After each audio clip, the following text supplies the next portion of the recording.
Hi, I'm Edwin Samuelson. Welcome to the CineFiles. It's been a long time, but we're back here in my new swanky pad, and we're going to be discussing Star Trek Into Darkness, the sequel to J.J. Abrams' 2009 reboot of Star Trek. Today, I'm joined by two of my favorite partners in crime, Mr. Jeff Galashaw. Hey, hey.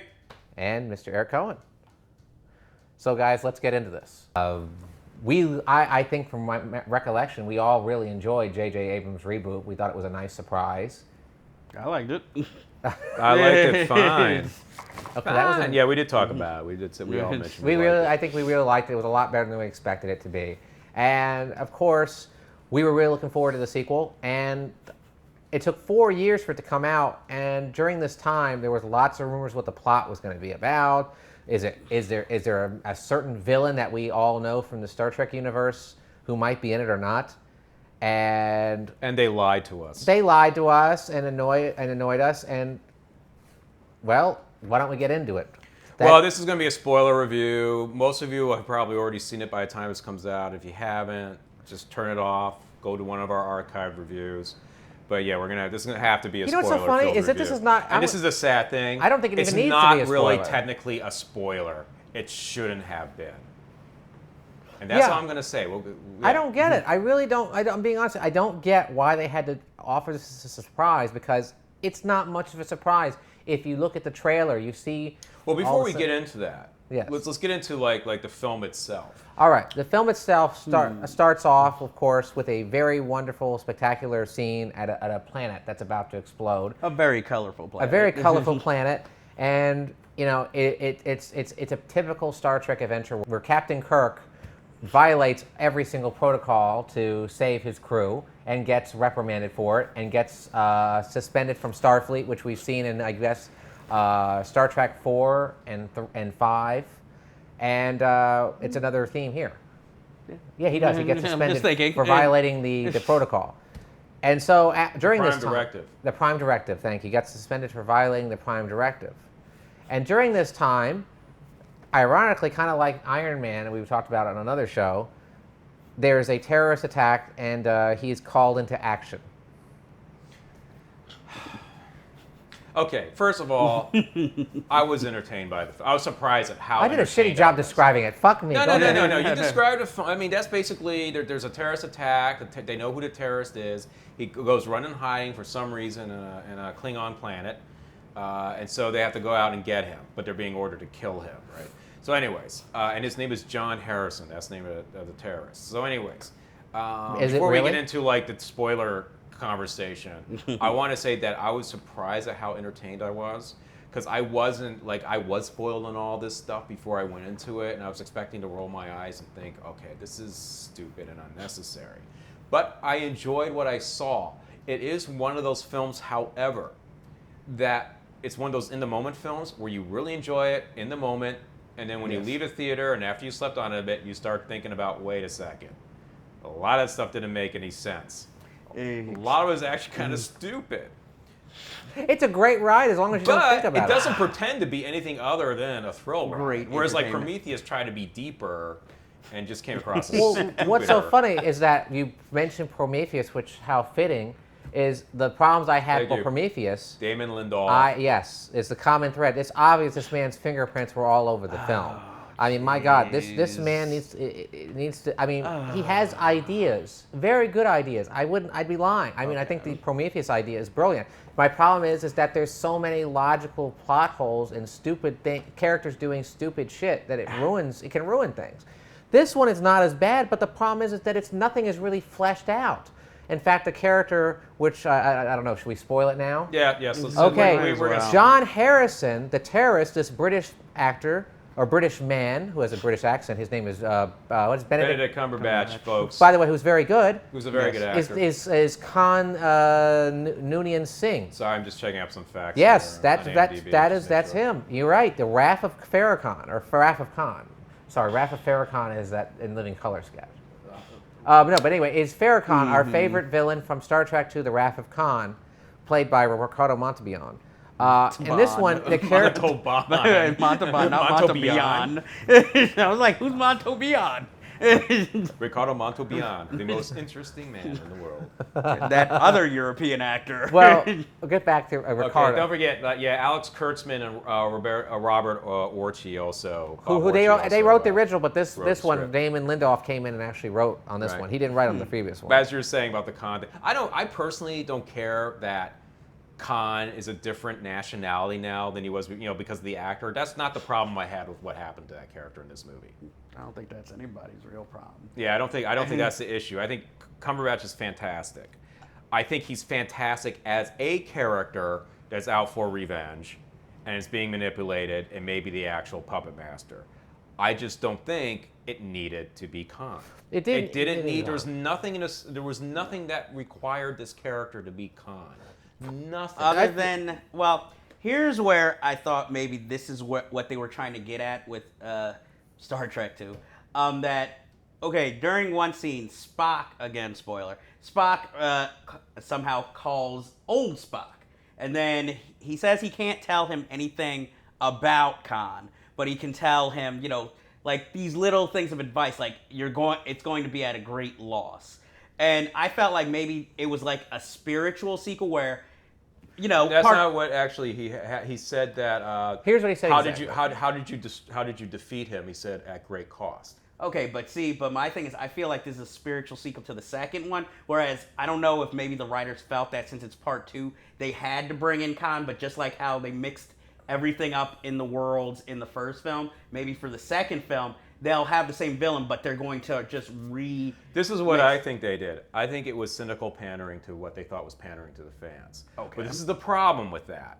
You got two problems. One, you're pandering to fans on Khan, you're just going to piss them off because it's Khan, because it's presented in the way it is. The other problem is you're going to have a whole bunch of people who haven't seen Wrath of Khan or don't give a shit who are seeing this as their first exposure to Star Trek film, and when you make the big reveal that's Khan, they're going to be like, who the fuck is that? And that was the does it big matter? problem with that. And what the hell is with J.J. Abrams' mystery box bullshit? He calls it a mystery box. That's why everything's got to be a secret till the film comes out. Everything. We can't know that Cloverfield is going to be called Cloverfield, even though it's called codename Cloverfield while it's in production. And stuff like, oh no, Khan is not in our film. Yes, he fucking is. And it's not a spoiler if you'd say he's in your film. Well, I have a not a problem with J.J. Abrams, but this film to me showed me where all his Spielberg influences really come in. Because for one thing, the film, while entertaining, could have ended 3 times. And so I feel like there are 3 endings here in this film. It's way too long, or goes at least, I would say, 15 minutes on too long. I like you, I enjoyed it while I was watching it, but I felt maybe it's because I've watched a lot of films over the years. This is the only film where it's supposed to be smart, but I felt like you're introducing elements that I know are going to happen later. Like this whole thing with Spock, Kirk trying to explain to Spock this whole thing about why he saved his life. But but this is the thing. Again, it's like the writers forgot their initial conceit that this is supposed to be an alternate reality from the original Trek universe, right? And that alternate reality didn't start until, Eric Bana's character Nero appears in the first film and kills Kirk's father, and that changes the course of everything, right? The character Khan existed before that change. So Khan would be a part of that history regardless. It's like saying, okay, let's say when we were children and something happened that changed the course of events, and now we exist in a separate alternate reality from where we could have been, we'd still have heard of JFK. And JFK would still have been assassinated. And he was asleep for 300 years. Nixon still was involved with Watergate, all that stuff. That stuff still remains. So the whole thing, the original canon, Khan was a dictator. He was a leader in a war known as the Eugenics War in the 1990s. That's how quaint the old Star Trek show was. And it was a bit of a post-apocalyptic thing where all these guys have taken over, and he was like the best. And they escaped in the SS Botany Bay, and whatever, and they cryogenically stored themselves. And he was woken up later, right? He was marooned on SETI Alpha 5. Well, the thing that I was like really annoyed by is like they didn't so much change the whole idea of how he was discovered. That I can accept because it's an alternate timeline. But they changed his past history, which wouldn't have changed. That's the thing. It's like if you're going to have this conceit, think it through and understand that someone's going to trip you up in your logic here. Eric, you're such a nerd to know this shit, man. I love the original series. So do I. Spacey's a great episode. That is a great It's episode. a great episode, the original episode. And I have to say, I mean, the reason that Khan was chosen for the film is that the producer of the series, of the movies, wanted to find the strongest villain in the original series, and that's who it was Khan. Now, as you mentioned, Khan, the idea of having Khan as a villain is a great idea. The problem is, the main issue though is that this is not really Khan for the most of the movie. You know, of course, they do some of the things that were in the original. Well, that's why I was Khan. annoyed by the introduction of Spock Phase 1, talking to Spock Phase 2, right? You know, because it's like, you know what, Khan is a part of your history too, even though this is an alternate thread. All you have to do is Google it. Future people, you have computers. Because in the original Star Trek episode that introduced Khan, they had a historian on board that knew all about this shit. Who he fell in love with. So it's like, this isn't an alternate reality, folks. He existed in their time frame. And let's or their timeline. You mentioned something interesting too about how if people go in here who have no idea who Khan is, if they don't know who Khan is, they're going to be pretty lost because they try to explain his whole history in a few fleeting sentences.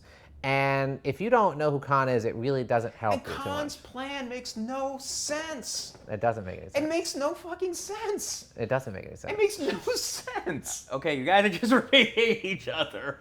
Yeah, I mean, seriously. But what's it so doesn't funny? make You know what's so sense. funny? You know what's so funny? I still kind of like this movie. It doesn't make any sense. Yeah, what is it It with doesn't the suit missiles? any purpose on his part.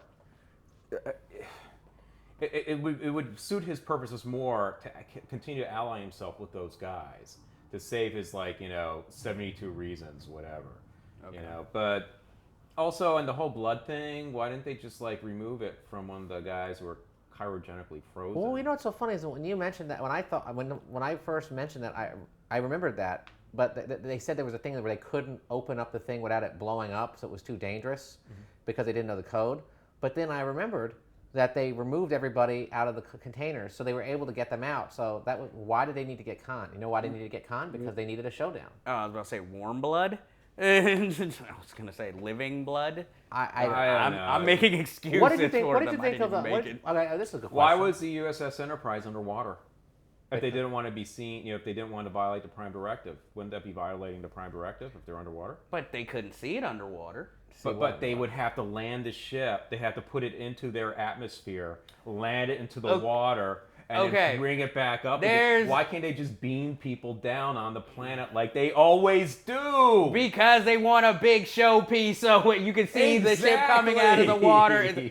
Jesus, can the filmmakers just throw some disbelief in there for you? And you know what's so funny is that this is, God, I feel like a fucking nerd saying this. The reason that they never showed the ship landing on a planet because it was too expensive for the special effects, and that's why they came up with the idea of beaming down. So now they can afford it, I guess. Look at me. I'm not Sure, why not? I mean, personally, my big issue is that it didn't need to be Khan.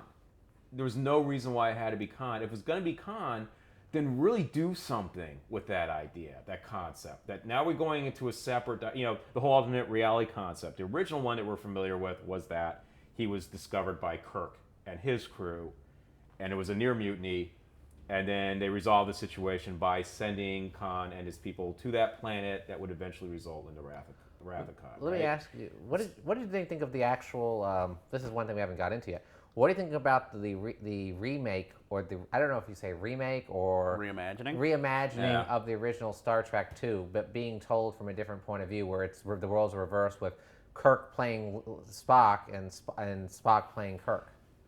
You know what? I thought they thought it was very clever and very subversive. The problem is, it's too early in the series for us to sit there and say, "Oh, Kirk's going to die." Whereas in Wrath of Khan, we thought that was going to be Leonard Nimoy's last.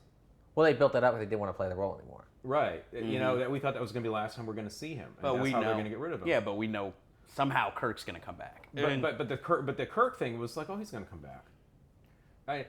What killed that? But it wasn't a badly done scene though. And I liked how they developed the rapport between this Kirk and this Spock.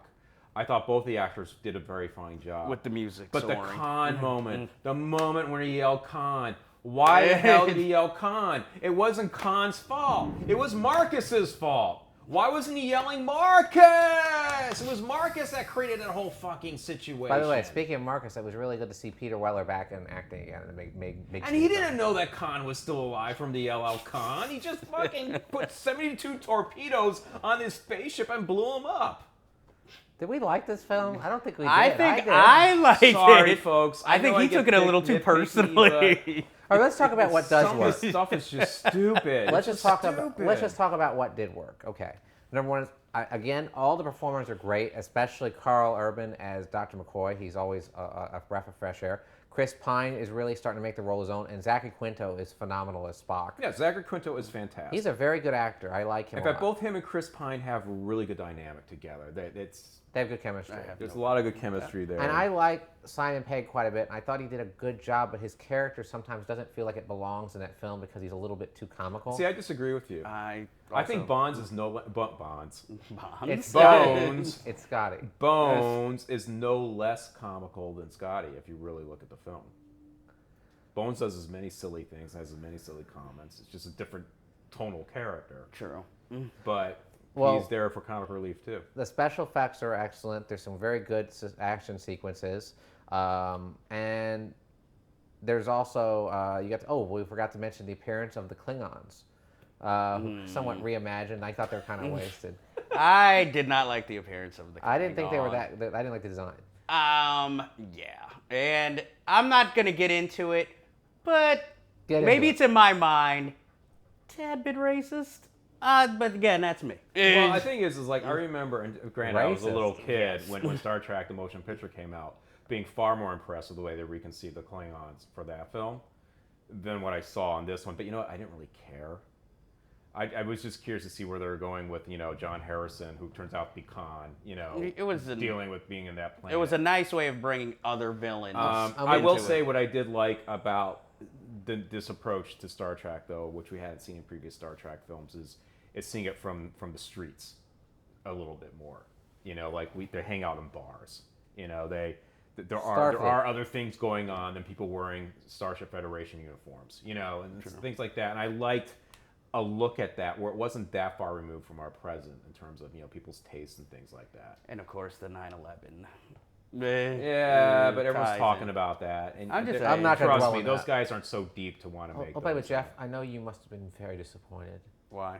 Tyler Perry didn't reprise his character. I was actually happy because I would figure if he did, he'd have to play the Peter Weller role, which means he's going to have more scenes and more dialogue. Peter Weller was a lot of fun in this. I like Exactly. I was very engaged. I think that they were very sloppy with how they handled his character and what his whole thing was. It was a little too. Yeah, and one thing that kind of irked me, I forget his daughter somehow sneaking her way onto this mission.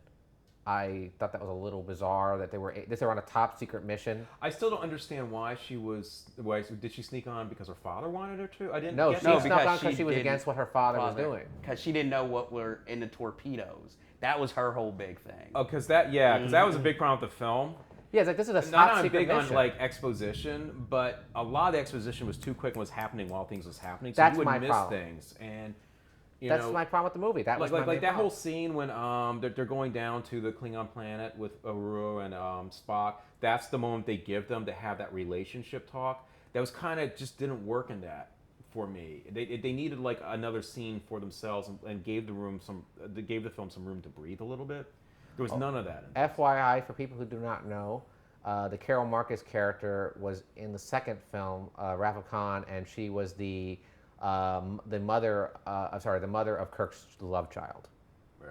So they're supposed to have a relationship, I guess, down the road. And for all the fanboys, Alice Eve and a bra and a quick shot. There you go. Well, I say, and we got to say too, Benedict Cumberbatch Cumberbatch. is really good.